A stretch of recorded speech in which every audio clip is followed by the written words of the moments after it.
Hello friends. जैसे कि मेरे पास काफी सारे डीएम आए और सबके मोस्टली सेम ही डाउट था कि हमें कैसे क्या काम करना चाहिए। मतलब उनका कैपिटल इतना है तो वो कैसे ट्रेड्स लें और कैसे अपने ट्रेड्स को प्लान करें, क्या उनका रिस्क होना चाहिए, कितना अपना रिवॉर्ड माइंड में रख के चले, क्या टारगेट रख के चले। तो मैं किसी को रिकमेंडेड तो नहीं कर सकता कि उसे कैसे काम करना चाहिए। और ये एक वीडियो सिर्फ और सिर्फ लर्निंग पर्पज के लिए है, ये कोई बाय साइड रिकमेंडेशन नहीं है। आप अपने हिसाब से काम करिए। मैं अब इस वीडियो में आपको बताऊंगा कि मैं कैसे काम करता हूँ और कैसे मैं मॉर्निंग से लेके मैं दिन का अपना रूटीन बनाता हूँ, पूरा पूरा कैसे ट्रेड्स को मैं प्लान करता हूँ और मेरे पास कितना कैपिटल होता है तो मैं क्या क्या ट्रेड्स प्लान करता है, ये एंड डिस्कस करूंगा मैं। कि मेरे पास अगर 50K है या मेरे पास 1 लाख है तो मैं किस ट्रेड को कैसे प्लान करूंगा जो मेरे लिए बेस्ट होगी। मैं अपने पूरी इसमें बताना चाहूंगा A to Z सब कुछ। तो ये वीडियो थोड़ी लंबी हो सकती है, तो डिस्क्लेमर नीचे आ रहा है, इसे पढ़ के आप अच्छे से इस वीडियो को कंटिन्यू रखिए। तो सबसे पहले मैं आपको बताता हूँ। सबसे पहले मैं अपने जो होता है निफ्टी, बैंक निफ्टी और फिर निफ्टी में, ये तीन में काम करता हूँ मोस्टली। तो इनमें अपने मैं लेवल्स मार्क करता हूँ, जो मैं आपको व्हाट्सएप पर अपडेट देता हूँ अपने और टेलीग्राम पे देता हूँ। तो ये जो लेवल्स है ये जरूर मार्क करता हूँ क्योंकि ये मेरे लिए बहुत ज्यादा यूजफुल है। इंडेक्स में अगर काम करना है तो ये लेवल्स तो चार्ट पे चाहिए चाहिए, क्योंकि कभी कभी निफ्टी वगैरह को देखकर मैं स्टॉक्स के भी ट्रेड्स प्लान करता हूँ। मुझे पता है कि निफ्टी अब रिजेक्शन पे है, तो मैं अपने ऑप्शंस में जो होता है अपने पोजीशंस काटने का थोड़ा रखता हूँ कि अगर वो साइडवेज जा रहा है तो मैं निकल जाता हूँ, क्योंकि ऑप्शंस में मुझे मूवमेंट चाहिए होता है। तो मोमेंटम नहीं मिलेगा तो फायदा नहीं है, डिके हो जाएगा। तो ये सब प्लान्स करता हूँ। सबसे पहले मैं अपना 9 बजे के आसपास ही सबसे पहले अपने लेवल्स में मार्क कर लेता हूँ। उसके बाद मैं सेकंड ट्रेड अपनी प्लान करता हूँ 9, 18 या 20 पे, 3 मिनट या 5 मिनट पे बताता हूँ। उसमें आपको मैं बताऊंगा भी कौन सी ट्रेड सेफ होती है कौन सी रिस्की होती है जो मैं लेता हूँ। तो ये जो 9, 18, 9, 20 वाली ट्रेड होती है ये थोड़ी रिस्की ट्रेड होती है। ठीक है। अब इसके अंदर कॉल और पुट ऑप्शंस पे काम करता हूँ मैं। तो इसमें कॉल या ऑप्शन, कैश में नहीं, सिर्फ कॉल या पुट में मैं काम करता हूँ इसमें। ठीक है। और इसमें मैं अपना एसएल रखता हूँ 1% का। ठीक। और टारगेट रखता हूँ मैं अपना 2% से 3% का। अब इसमें मैं ज्यादा लॉट्स उठाता हूँ, जैसे मैं 2 लॉट्स उठाता हूँ तो एक मैं बुक कर देता हूँ 2% पे, एक डाल देता हूँ मैं कॉस्ट पे जब मेरा टारगेट तब जा रहा होता है। और 1% और 2% ये कैपिटल पे बता रहा हूँ आपको। और इसके साथ ही साथ अगर एसएल हिट होते हैं मेरे, 1, 2 एसएल, 3 एसएल, इसकी एक्यूरेसी एक्चुअली ना 70% है बस। लेकिन 70% में भी मुझे पता है कि जब ये मेरे मूव आता है तो ये मुझे 10%, 12% तक देता है, ज्यादा ही देता है, 20% भी देता है। मैं अपना मिनिमम टारगेट इन ट्रेड्स में 5% तक रखता हूँ।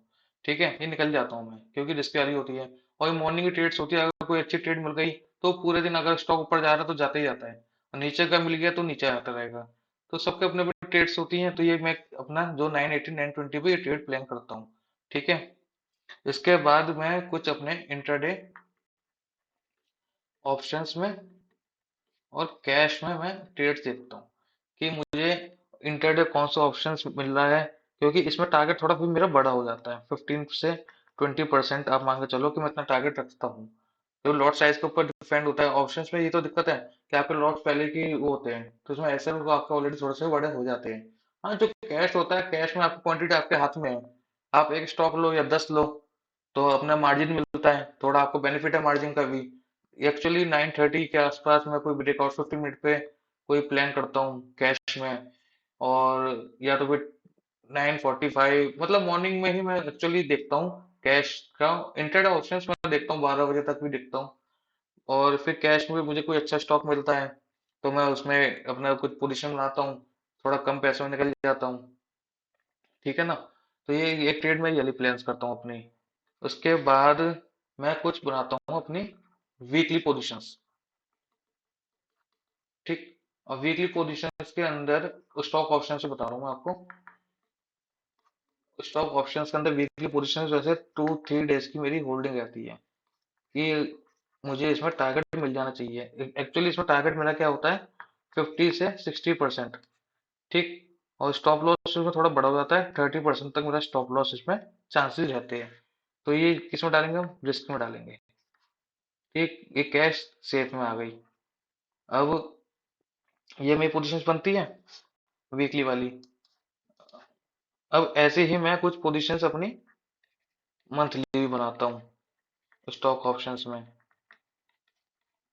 सेम 30% एसएल और 50 से 60% आपका टारगेट रहता है। चांसेस डबल भी होती है कि डबल भी हो जाए, जैसे अभी एमसीएक्स में हुई, ये हुई।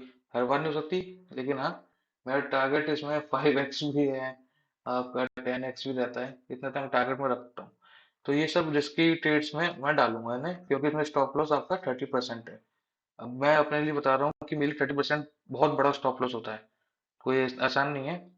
और फिर इंडेक्स, इंडेक्स के अंदर ऑप्शन सेलिंग तो मैं करता ही नहीं। ये सब मैं कैपिटल में डिस्कस करूंगा बाद में कि हमें क्या करना चाहिए। तो ऑप्शन सेलिंग में कुछ करता हूँ, कुछ लॉट्स में बाइंग करनी चाहिए आपको। ऑप्शन सेलिंग भी सेफ में आती है, बाइंग में मैं सेफ में इंक्लूड करता हूँ, क्योंकि अगर एक से दो लॉट आप काम करेंगे तो आपको पता है कि आपका एसएल कितना है। आप भी ये कर सकते नहीं कर सकते, क्योंकि लॉट साइज इसे 50 तक रहता है, एक लॉट मतलब 50, इतना आप काम कर सकते हैं आराम से। तो एसएल इसमें छोटा रहता है बहुत, और टारगेट इसमें हमें बढ़े के चांसेस होते हैं। 1:1 या 1:2 तो मिनिमम टारगेट होने चाहिए। इसकी एक्यूरेसी थोड़ी अच्छी रहती है, 80% तक इसमें इंडेक्स में मेरी एक्यूरेसी रहती है, जिसमें मैं अपने खुद की ट्रेड प्लान करता हूँ। तो ये इंडेक्स है, सेफ होना चाहिए, तो सेफ कैटेगरी में डालता हूँ उसे मैं। और फिर हम करते हैं कैश स्विंग के लिए, कौन से स्टॉक्स जो मिल जाए बेस्ट आपके। जैसे होल्डिंग के लिए आपकी हो गई, 1 मंथ की होल्डिंग हो गई आपके पास है, ये अच्छे इसमें रिटर्न मिल रहा है आपको, 30% रिटर्न कैश में। काफी सारे कैश मैंने अपने टेलीकॉम ग्रुप पर अपडेट करते रहता हूँ स्टॉक्स, और सबका मूव देखिए आप, 15-20% तो कहीं नहीं गया वीकली। और मैं अपने जो पोजीशन बनाता हूँ वो भी शेयर करता रहता हूँ कई बार। जैसे ग्लैन मार्क ली थी, मैं लेते ही 12% हो गया था। ये सब अपने अपने स्टॉक से आगे के पता नहीं, जो पास्ट परफॉर्मेंस पे हम अपना देख के बता सकता हूँ कि मैं कैसे चल रहा। तो कैश के हम ट्रेड्स प्लान करते हैं अपनी, और इंटरडे कैश बता ही दिया आपको मैंने, इंडेक्स आपको बता दिया है। और इसके बाद हम काम करते हैं क्रूड में, क्रूड नेचुरल गैस वगैरह में। अब इसके क्रूड भी मैं सेफ में डालता हूँ, ये भी मैं सेफ में डालूंगा, ठीक है। और क्रूड में क्या होता है, क्रूड में आपका कैपिटल का लगता है कम, एक लॉट में 100 का लॉट होता है। तो इसमें कैपिटल आप 1500 रुपये का मान के चलिए कि स्टॉप लॉस होता है, और टारगेट हमारा 2500 3000 आराम से सब बन जाते हैं। तो ये मैं एक सेफ में डालता हूँ मैं। तो आप सब देख रहे होंगे कौन सी सेफ है कौन सी रिस्की है, और कौन सी पोजीशन होती है हमारी। पेनी स्टॉक्स में मैं करता हूँ काम, लेकिन वो मैं रिकमेंड नहीं करता किसी को। ऑप्शन सेलिंग सबसे बढ़िया है। अब जैसे अब ये जो मंथ है, अब ये मंथ में मैं कैसे प्लान करूंगा, अब आ रहे हैं रिजल्ट्स आपके कंपनीज के। तो रिजल्ट्स में ना काफी अच्छा प्रॉफिट के चांसेस होते हैं। आप हैज के संग जाइए अपने, आपका व्यू डायरेक्शनल हो या नॉन डायरेक्शनल हो, आप अपनी हैज के संग काम करिए। मैं अपनी काफी सारी इसमें हैज यूज करता हूँ, बना रखी है मैंने स्ट्रेटेजीज अपनी। तो इसमें मैं कुछ पैसा अपना रखता हूँ, जैसे 30% मेरा, 25% मान के चलो मेरा स्टॉप लॉस है, और 50 से बड़ा टारगेट रहेगा। 50 तो मिनिमम रहेगा रहेगा। अब क्या हो गया, 1:2 का मेरा ये हो गया। अब एक्यूरेसी इसकी 75% मान के चलिए, तब भी तो मैं फायदे में ही रहूंगा, इसका कोई दिक्कत नहीं है मुझे। मैं जानता हूँ 3-4 ट्रेड में रह के एक दो ट्रेड मुझे 50% का 100% का भी दे देती है। तो रिजल्ट्स में हम काम अच्छा कर सकते हैं। तो मैं ये अच्छा प्लान करता हूँ रिजल्ट्स का भी। और फिर अब क्या है, एक्सपायरी के महीने मतलब हर रोज तो एक्सपायरी हो जाती है सबकी, लेकिन मैं काम करता हूँ निफ्टी, बैंक निफ्टी और फिर निफ्टी में। तो अब जीरो हीरो में उसमें प्लान करता हूँ अपनी। जीरो हीरो में कैपिटल लगता है कम मेरा, और लॉट्स अपने मैं हाथ में रखता हूँ, जितना मैं लॉट्स अपने झेल पाऊँ, मेरी साइकोलॉजी पे अफेक्ट ना आए, मेरा माइंड सेट खराब ना हो। क्योंकि मैं जानता हूँ कि एक बड़ा लॉस पूरा मेरी साइकोलॉजी खराब कर सकता है आने वाली। ये जितनी भी मैं देखता हूँ पोजीशंस लोग बनाते हैं, एक लॉस देते हैं, उसका ये जितनी भी पोजीशंस जो भी मैं डिस्कस करी ना, इन सबका इफेक्ट आता है ये मेरे। तो मैं ये चीज तो समझ गया कि लॉट्स उतने ही उठाने चाहिए कि जितने आप बियर कर पाओ, लॉस छोटे दो, कोई एक बड़ा लॉस सारी साइकोलॉजी आपकी खराब कर देता है। तो जीरो हीरो प्लान करते हैं, करता हूँ मैं इसमें कि कैसे हमें काम करना चाहिए। और बीटी, हाँ, बीटीएसटी करता हूँ, इंडेक्स में भी करता हूँ, कैश में भी करता हूँ, दोनों करता हूँ। कब करता हूँ? जब प्रॉफिट होता है मुझे डे में। तो प्रॉफिट का मैं 20 से 40 मान लीजिए आप, 30-40% मैं अपना इस पे ट्रेड्स प्लान करता हूँ। ठीक है। ये सब ट्रेड्स आप मोस्टली मैंने इतने सब लिखा था जो मुझे याद है। ऐसे तो काफी सारी ट्रेड्स और भी होती है जो मैं ले सकता हूँ। तो अब बात आती है कि हमें कैसे क्या करना चाहिए। मेहनत कैपिटल की, ये सब ट्रेड्स हैं जो मैं प्लान करता हूँ अपनी। ये मेरा एनालिसिस के ऊपर ट्रेड्स चलती हैं। तो अब मेरा कैपिटल आपका समझ के चलिए, मैं अगर मेरे पास 25 से 50 के होता तो मैं इसमें क्या क्या करता। मैं इसमें मॉर्निंग बाई ट्रेड लेता, 918 वाली, नहीं लेता। अच्छा, ये ऑप्शंस, स्टॉक ऑप्शंस में मंथली वाली ट्रेड लेता, मंथली और वीकली जो मैं लेता हूँ, नहीं लेता। 30% ऐसे ले क्यों लूंगा, नहीं बनता मेरा चांस। इंडेक्स लेता, हाँ लेता। क्यों? क्योंकि मुझे पता है कि एक या दो लॉट मैं उठाऊंगा, मेरा स्टॉप लॉस छोटा है और टारगेट मेरा क्या रहेगा, और एक दो लॉट में आप आराम से होल्ड करेंगे। कोई मतलब इसमें आपका ना साइकोलॉजी खराब नहीं होती। तो मैं इंडेक्स जरूर लेता, मेरे पास अगर कैपिटल कम है 25-50 के, मैं लेता। अच्छा, इंटरडे कैश, हाँ जी, ये मैं करता। क्योंकि क्वांटिटी अपनी उठाता, कम कैपिटल लगाता। अब ये नहीं कि मैं सोचूं एक दिन में कि मैं पैसा डबल कर लूं, ट्रिपल कर लूं। ये साइकोलॉजी मेरी अब चेंज हो गई, स्टार्टिंग में थी अब चेंज हो चुकी है। तो इंटरडे में कैश में मैं काम करता। ठीक, मैं 50 के में होता। तो अब स्विंग के लिए मैं काम करता, इनमें से अगर मुझे इंटरडे कुछ प्रॉफिट मिल रहा है तो मैं कुछ पैसा इसमें डालता। क्योंकि मार्केट कंडीशन ऐसी होती है, निफ्टी ऑल टाइम हाई पे, आपके स्टॉक्स चले ना चले, क्योंकि ओवरनाइट का पता नहीं। अभी न्यूज आ रही है कोई, कल गैप डाउन खुल जाए तो स्विंग के अंदर आपका पैसा फंस सकता है। और जब मार्केट माइनस खुलती है, आपका पोजीशंस माइनस में खुलते हैं ना, तो आपकी हिम्मत ही नहीं होती। वो एसएल के नीचे पहुंच जाता है, आपका आपका एसएल डिफाइंड ही नहीं होता ना। फिर आपने एसएल लगा 22 का, वो खुला ही 17-16 पे है, आप सोचेंगे कि वो 22 तक आ जाए, और फिर आप बैठे रहेंगे, वो और नीचे पहुंच जाएगा। तो स्विंग के लिए मैं काम नहीं करता। हाँ, प्रॉफिट होता तो कुछ क्वांटिटी में कैश में काम करता। ठीक, 50 के अंदर मेरा है तो, क्योंकि मैं 20-50 के में मैं सोच रहा हूँ कि इंटरडे ही हमें काम करना चाहिए। अगर आपको पोजिशन से, क्योंकि आपका माइंड सही रहेगा। आप कैपिटल को अगर 25-50 के में आपको 300-500 जो भी आपका बन रहा है, मैं निकालता तो मैं खुश रहता। ये मेरी मेरी साइकोलॉजी है, मैं आपको डिस्कस करता हूँ। और क्या कर सकते थे? क्रूड, क्रूड में आप रिस्क ले सकते थे कि 500 1000 का कोई अपना स्टॉप लॉस लेके हम आगे इसमें काम चलाएं। तो ये क्रूड तो कौन को 50 के अंदर में ये देख लीजिए, इंडेक्स, इंट्राडे कैश और क्रूड, ये मैं लगाता। ऑप्शंस, स्टॉक ऑप्शंस, अगर आपको लग रहा है, मुझे पता है कि मुझे ये 8 से 9 हजार का प्रीमियम देना पड़ रहा है, इसके अंदर स्टॉप लॉस 10% है, मतलब मेरा 800 रुपये स्टॉप लॉस है, इस ट्रेड को मैं ले लूंगा। ठीक है। लेकिन मुझे पता है कि यहाँ पर 25 से 27 के लग रहा है स्टॉक ऑप्शन में, और इसका स्टॉप लॉस मान के चलिए 5 के या 4 के आसपास आ रहा है, तो मैं इस ट्रेड को लूंगा? नहीं लूंगा। क्यों लूंगा? मतलब मेरा ये टोटल कैपिटल देखिए ना, 10% जा रहा है, तो क्यों लूंगा ट्रेड्स? तो ये माइंड में सबको बिठानी चाहिए, जो मैं बिठा ली बात, कि 50 के तक कैपिटल जो हो, 50-60 के जो भी अपना हो, उसमें हमें मेनली इंटरडे ही काम करना चाहिए। Index, intraday cash, crude, stock options कौन से जिसमें आपके प्रीमियम कम हो। अब जैसे लास्ट वीक आता है एक्सपायरी का, तो मार्जिन थोड़ा ज्यादा लग जाता है, लेकिन एक दो ब्रोकर्स अलाउड करते हैं जिसमें मार्जिन कम लगता है, तो पता करिए ब्रोकर्स कौन से हैं, उसमें अकाउंट खुलवाइए। तो ये हो गया 50 के वाला हिसाब। ठीक। अब मैं बात करता हूँ आपको जिसका कैपिटल 1 लाख के आसपास है। अब वो ऑप्शंस कर सकता है इंटरडे। क्यों? मैं रिस्क लूंगा नहीं लूंगा?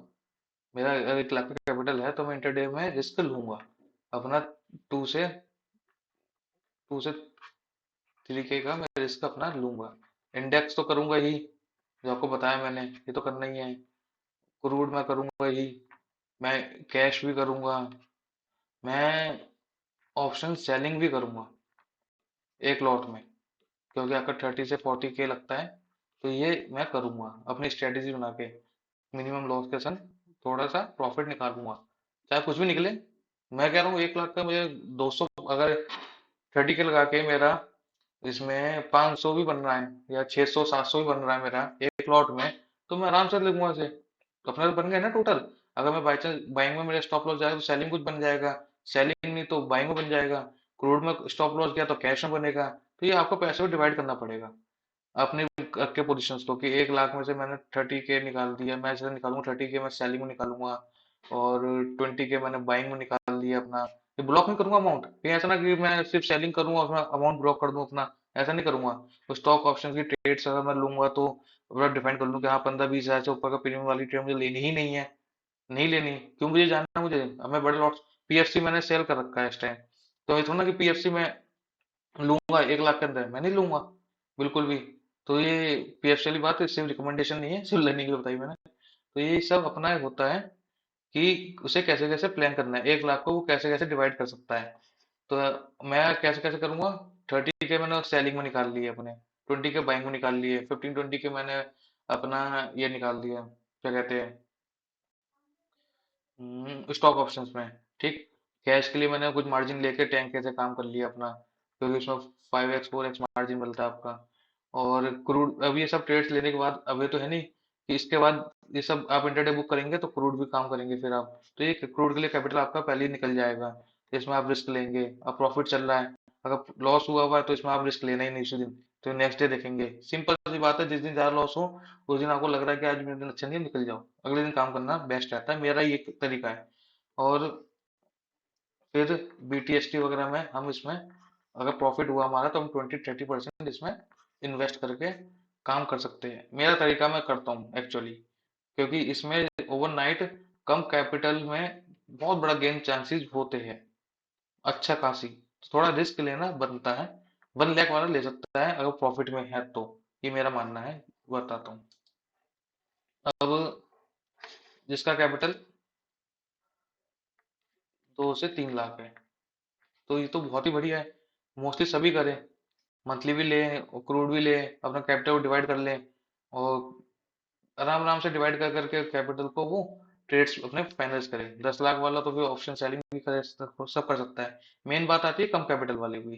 तो अब ये 2-3 लाख वाले भी इंसान अब क्या करते हैं, लॉट्स में ज्यादा बढ़ जाते हैं, वो एक की जगह दो लॉट उठाते हैं, 5 लॉट उठाते हैं, 10-10 लॉट उठा लेते हैं, अब वो झेल नहीं पाते हैं फिर उठा लेते हैं। मैं सिर्फ एक एक लॉट में काम करूंगा स्टॉक ऑप्शंस में, अगर मेरे पास 2 से 3 लाख होंगे तो। हाँ, मैं अगर 2-3 लाख से मैंने इसे 5-6 लाख कर लिया तो मैं अपना एक आधा जो मेरी हाई एक्यूरेसी सेटअप में होगी ट्रेड, उस ट्रेड पे मैं अपने 1-2 लॉट अपने इंक्रीज करूंगा स्लोली स्लोली। ये नहीं है कि 2-3 लाख में मेरे पास 2-3 लाख है स्टॉक ऑफ लॉट, तो ऐसा नहीं करना कुछ भी। ठीक है ना। तो 2-3 लाख वाले जो है वो आराम से इसमें उठाए और काम कर सकते हैं बड़े प्यार से। और तुम हिसाब से कुछ डाउट होंगे नहीं, और कोई डाउट